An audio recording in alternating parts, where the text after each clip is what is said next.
बिस्मिल्लाहिर्रहमानिर्रहीम। मोहतरम जनाब शहाब ख़ान खटक साहब, खुशाल ख़ान खटक यूनिवर्सिटी करक, असातिज़ा कराम, मुल्क के दीगर शहरों से तशरीफ़ लाने वाले मोअज़्ज़िज़ शुरका और मेरे साथी तलबा व तालिबात, अस्सलामु अलैकुम। मेरे लिए ये एज़ाज़ की बात है कि मुझे आप सबसे मुखातिब होने का मौका मिल रहा है। इसके लिए मैं खुशाल खान खट्टर यूनिवर्सिटी का बेहद शुक्रगुज़ार हूँ, जिसने मुझे इस काबिल समझा कि मैं इस फ़ोरम पर आपके सामने हाज़िर हो सकूँ। इससे पहले कि मैं आज पेश होने वाली तहकीकी आर्टिकल के बारे में कुछ कहूँ, मुनासिब समझता हूँ कि मैं अपना मुख्तसर तारुफ़ करा दूँ। मेरा नाम मोहम्मद एहसन रज़ा है। मैंने रवां साल ही मुल्क की मुमताज़ यूनिवर्सिटी जामा कराची से लाइब्रेरी एंड इंफॉर्मेशन साइंस में मास्टर की सनत हासिल की।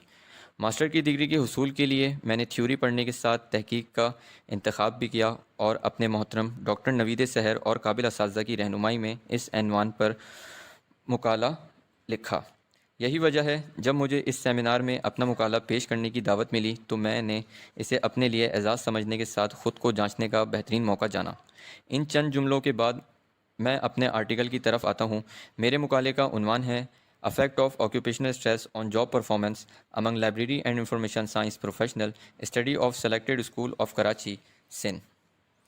मौजूद हाजरीन, जैसा कि नाम से आया है, आर्टिकल में लाइब्रेरी में फ़राइज़ देने वाले पेशा वराना दबाव और इनसे कारकर्दगी पर पड़ने वाले असरात का जायज़ा लिया गया है। ख़ास तौर पर कराची के स्कूल में इस हवाले से क्या सूरत हाल देखने में आई है, ये मेरे आर्टिकल का बुनियादी जुज़ है। मौजूद हाजरीन कराम, हम जानते हैं कि स्ट्रेस या ज़हनी दबाव हमारी जिस्मानी सेहत के साथ दिमागी कारकर्दगी पर भी मनफी असरात मुरतब करता है। लाइब्रेरी या कुतुब खानों में फ़राइज़ अंजाम देने वाले किस जहनी तनाव से दोचार होते हैं और इस दबाव के बायस उनकी पेशा वराना कारकर्दगी किस तरह मुतासिर होती है, ये सब हम इस आर्टिकल में जानने की कोशिश करेंगे। तो आइए अब चलते हैं हम अपने आर्टिकल की तरफ।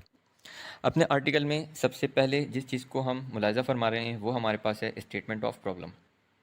स्टेटमेंट ऑफ प्रॉब्लम में हम ये देखेंगे, ये जानने की कोशिश करेंगे कि हमारे पास किन चीज़ों की जो चीज़ हमारे पास इससे पहले थ्योरी हो चुकी हैं उनको हम पहले फाइंडिंग करेंगे और फिर हम उसमें गैप तलाश करते हुए आगे काम करेंगे। तो स्टेटमेंट ऑफ प्रॉब्लम में हमने ये देखा था कि हमारे पास ऑक्यूपेशनल स्ट्रेस का अफेक्ट हमारे पास मेल फीमेल में डिफरेंस देखा था। उसके अलावा हमने मैरिटल स्टेटस के हिसाब से देखा है और हमने आखिर में ये चेक करा है कि हमारे पास ऑक्यूपेशनल स्ट्रेस क्या अफेक्ट वाकई करता है जॉब परफॉर्मेंस पे या नहीं करता। उसके बाद जो हमने इसके अंदर रिसर्च क्वेश्चन रखे हैं वो ये रखे हैं कि सबसे पहले हमने लेवल ऑफ जेंडर चेक करा है, यानी कि ऑक्यूपेशनल स्ट्रेस का और जॉब परफॉर्मेंस का, कि जेंडर्स में हमारे पास ऑक्यूपेशनल स्ट्रेस का अफेक्ट होता है जॉब परफॉर्मेंस पे या नहीं पड़ता। उसके बाद जो है हमने कॉजेज़ देखे थे स्ट्रेस के कि हमारे पास क्या क्या कॉजेज़ हैं जिनकी वजह से कोई भी लाइब्रेरी प्रोफेशनल स्ट्रेस की तरफ जाता है, जिसमें हमारे पास हमने टोटल 11 डायमेंशन यूज़ करे थे जो कि OSI ने दिए थे, ऑक्यूपेशनल स्ट्रेस इंडेक्स ने। उसके बाद हमने अफेक्ट चेक करा था ऑक्यूपेशनल स्ट्रेस का जॉब परफॉर्मेंस में, जो कि हमारे पास लाइब्रेरी इंफॉर्मेशन साइंस के प्रोफेशनल्स हैं। उसके बाद हमने स्ट्रेटजीज़ दी थी कि हम जो हैं किस तरीके से स्ट्रेस को कम कर सकते हैं स्कूल लाइब्रेरी प्रोफेशनल्स पर। उसके बाद हमने कुछ इसके अंदर मफरूज़ात रखे थे, यानी कि हाइपोथेसिस क्या थे हमारे पास। तो पहला हाइपोथेसिस हमारे पास था कि हमारे पास जो फीमेल लाइब्रेरी प्रोफेशनल्स हैं वो ज़्यादा स्ट्रेस लेती हैं बानिस्बत मेल लाइब्रेरी प्रोफेशनल्स के। उसके बाद दूसरा जो हमारे पास हाइपोथेसिस था उसमें यह था कि फ़ीमेल का जो है बेटर जॉब परफॉर्मेंस है बानिस्बत मेल लाइब्रेरी प्रोफेशनल्स के। तीसरा हमारे पास ये था कि मैरिड प्रोफेशनल लाइब्रेरियन जो हैं ज़्यादा स्ट्रेस लेते हैं बानिस्बत अनमैरिड लाइब्रेरी प्रोफेशनल्स के। चौथा हमारे पास था कि मैरिड लाइब्रेरी प्रोफेशनल ज़्यादा अच्छा जॉब परफॉर्मेंस देते हैं बानिस्बत अनमैरिड लाइब्रेरी प्रोफेशनल्स के। और आखिर हमारे पास था कि वाकई क्या ऐसा होता है कि affect of occupational stress on job performance, यानी कि ऑक्यूपेशनल स्ट्रेस का जॉब परफॉर्मेंस पे असर होता है या नहीं होता। उसके बाद जो हमारी स्कोप एंड लिमिटेशन की बात करेंगे तो हमने जो है यहाँ पे अगर हम बात करेंगे तो तमाम इंस्टीट्यूट में जो है स्ट्रेस होता है, चाहे वो हमारे पास यूनिवर्सिटी सेक्टर हो, चाहे वो हमारे पास कॉलेज सेक्टर हो, चाहे वो हमारे पास बैंकिंग सेक्टर हो या एक्सेट्रा। लेकिन हमने जो अपनी स्टडी में शामिल किया है वो सिर्फ हमारे पास स्कूल लाइब्रेरीज़ हैं और सिर्फ हमारे पास ऐसी हमने लोगों को लिया है जिनकी जो है मास्टर डिग्री हैं वो LIS में, यानी कि लाइब्रेरी इंफॉर्मेशन साइंस में। उसके बाद हमने जो है बेशुमार स्कूल सिस्टम चल रहे हैं हमारे पास, जिसमें हमारे पास जो है मदरसाज भी हैं, मेट्रिकुलेशन भी है और भी डिफरेंट एजुकेशनल सिस्टम्स हैं। लेकिन हमने अपनी स्टडी सिर्फ लिमिट की है कैम्ब्रिज स्कूलिंग सिस्टम में, जो कि O लेवल पे है। और सिर्फ हमने जो एरिया लिया है वो हमारे पास सिर्फ कराची पाकिस्तान है। उसके बाद लिटरेचर रिव्यू की बात करते हैं। तो इससे पहले जिन लोगों ने इसके ऊपर हमारी इस अफेक्ट ऑफ ऑक्यूपेशनल स्ट्रेस पर काम किया हुआ है, उसमें सबसे पहला जो हमारे पास रिसेंटली स्टडी हुई हुई है वो हुई है देवी एंड लाकर की, 2021 में करी है इन्होंने। ये इंडिया कंट्री है इनकी, और इन्होंने जो पार्टिसिपेंट थे वो थे यूनिवर्सिटी के लाइब्रेरियन, और इनका डेटा कलेक्शन टूल क्वेश्चनायर था। इनकी स्टडी में जो है यही सामने आया था कि ऑक्यूपेशनल स्ट्रेस का वाकई बहुत गहरा असर पड़ता है जॉब परफॉर्मेंस पे। इसके बाद Farida and Noor and Amtul थे, इन्होंने भी इसी पे काम किया था, और इनके भी जो रिज़ल्ट आया था वो यही आया था कि हमारे पास ऑक्यूपेशनल स्ट्रेस का अफेक्ट होता है जॉब परफॉर्मेंस पे। इसी तरीके से बेशुमार हमारे पास लोग थे, इलू ईटी ऑल थे, हप्रेक थे, फ्रॉस्ट थे और क्रैप्स थे। उसके बाद जो हमने इसके मेथोडोलॉजी अप्लाई करी है, उसमें सबसे पहले अप्रोच आया था, तो हमने इसके अंदर क्वांटिटेटिव अप्रोच अप्लाई करी है इस रिसर्च के अंदर। रिसर्च मेथड जो यूज़ करा है हमने वो सर्वे मेथड यूज़ करा है, क्योंकि वो लार्ज पॉपुलेशन के लिए यूज़ किया जाता है। पार्टिसिपेंट की बात करते हैं तो सिर्फ हमारे पास स्कूल लाइब्रेरी प्रोफेशनल थे और सिर्फ ओ एंड ए स्कूल्स थे। इसके अलावा हमने किसी और स्कूल को शामिल नहीं किया अपनी रिसर्च में। उसके बाद हम अपने आ जाते हैं क्वेश्चनायर रिलायबिलिटी की तरफ। तो हमारे पास जो अल्फ़ा की वैल्यू आ रही है वो 0.79 है। इसका मतलब है कि हमारे पास जो क्वेश्चनायर है वो बिल्कुल रिलायबल है। इसके बाद करते हैं हम डेटा एनालिसिस की बात। तो उसमें हमारे पास है कि हमने पहला सवाल पूछा था, do you feel stress when at work. तो उसमें हमारे पास यस कहने वाले जो हैं 46 लाइब्रेरी प्रोफेशनल थे, समटाइम्स कहने वाले जो है हमारे पास सिर्फ 14 थे, और नो में हमारे पास कोई लाइब्रेरी प्रोफेशनल ने नहीं दिया। यानी कि जब वो जो है अपनी जॉब पर होते हैं तो वाकई वो स्ट्रेस फील कर रहे होते हैं। उसके बाद इसके बाद की बात करते हैं, तो वो हमारे पास है कि वो किस कैटेगरी में अपने स्ट्रेस लेवल को देखते हैं। तो हमारे पास लो लेवल भी है, मॉडरेट लेवल भी है और हाई लेवल भी है।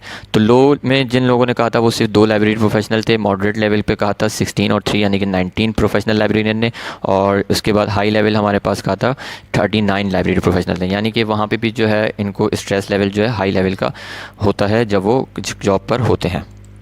उसके बाद जो है हाइपोथेसिस टेस्टिंग की बात करते हैं। तो उसमें हमारे पास जो H1 था यानी कि हाइपोथेसिस 1 था, उसमें हमने चेक करा था कि मेल फीमेल के दरमियान में ऑक्यूपेशनल स्ट्रेस के दरमियान डिफरेंस, कि हम देख रहे थे कि हमारे पास फीमेल ज़्यादा लेती हैं बनस्बत मेल के, लेकिन यहाँ पे मीन वैल्यू ये और टी वैल्यू ये शो कर रहा है कि इन दोनों के दरमियान में कोई भी चीज़ जो है अलग नहीं है, मतलब यानी कि दोनों जो हैं सेम आपके पास स्ट्रेस ले रहे होते हैं।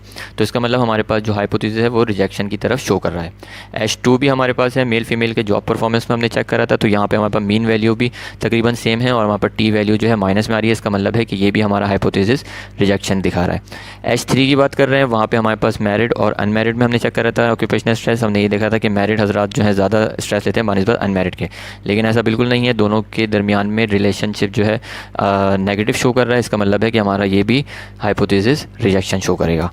H4 की बात करते हैं, तो वहाँ पे हमारे पास मैरिड और अनमैरिड के हमने जॉब परफॉर्मेंस के हिसाब से चेक करा था, तो वहाँ पे भी हमारे पास मीन की वैल्यू तकरीबन बराबर है और टी वैल्यू हमारे पास माइनस में आ रही है। इसका मतलब है कि ये भी हमारे पास रिजेक्शन की तरफ शो हो रहा है। H5 में हमने ये चेक करा था कि ऑक्यूपेशनल स्ट्रेस का क्या वाकई अफेक्ट होता है जॉब परफॉर्मेंस में। तो यहाँ पे जो हमारे पास टी वैल्यू आ रही है वो बेसिकली आ रही है हमारे पास पॉजिटिव में। इसका मतलब है कि हमारे पास जो ऑक्यूपेशनल स्ट्रेस है वो वाकई जॉब परफॉर्मेंस पे असर करता है। तो ये वाला जो हमारे पास रिज़ल्ट है या हाइपोथेसिस है वो बेसिकली एक्सेप्ट होता है। उसके बाद हम रिकमेंडेशन की बात करते हैं कि हम जो है क्या रिकमेंड करते हैं कि किस तरीके से वो अपना स्ट्रेस को जो है कम कर सकते हैं। तो उसमें सबसे पहला हमारे पास ये है कि हम जो है उनको इस तरीके जो भी स्कूल लाइब्रेरी प्रोफेशनल्स हैं उनको अगर जो है हम एक वेल डिज़ाइन, एक वेल प्लान्ड और मैनेज वर्क एनवायरनमेंट दे दें, तो इससे जो है उनका ऑटोमेटिकली जो है हमारे पास स्ट्रेस कम हो सकता है। उसके बाद जो सेकंड हमारे पास जो रिकमेंडेशन है वो ये है कि हम जो हैं उनके पास जो है ऐसे इक्विपमेंट उनको दे दें, ऐसे जो है डिजिटल लाइब्रेरी प्रोवाइड कर दें जिससे जो है वो इजीली काम कर सकें। तो ये तमाम हमारे पास जो हैं उनसे उनका स्ट्रेस लेवल जो है ऑटोमेटिकली कम हो सकता है। ये था आज मेरे पूरे आर्टिकल का मुलाहिज़ा जो कि आपने मुलाहिज़ा फरमाया। Thank you. अस्सलाम वालेकुम। मैं डॉक्टर नवीद सहर, शोबा lab information science, university of Karachi की तरफ से 3 रोज़ा इंटरनेशनल कॉन्फ्रेंस जो पेशावर करक में मुनक़िद हो रही है, इसके कामयाब इनेकाद पर डॉक्टर सईदुल्लाह जान और उनकी पूरी टीम को मुबारकबाद पेश करती हूँ। आप सब की काविशें लायक तहसीन हैं। उम्मीद करती हूँ कि मुस्तकबिल में भी आप इसी तरह की बेहतरीन कॉन्फ्रेंसेस मुनक़िद करते रहेंगे। शुक्रिया पेशावर। आप सबके लिए दुआ गो डॉक्टर नवीद सहर।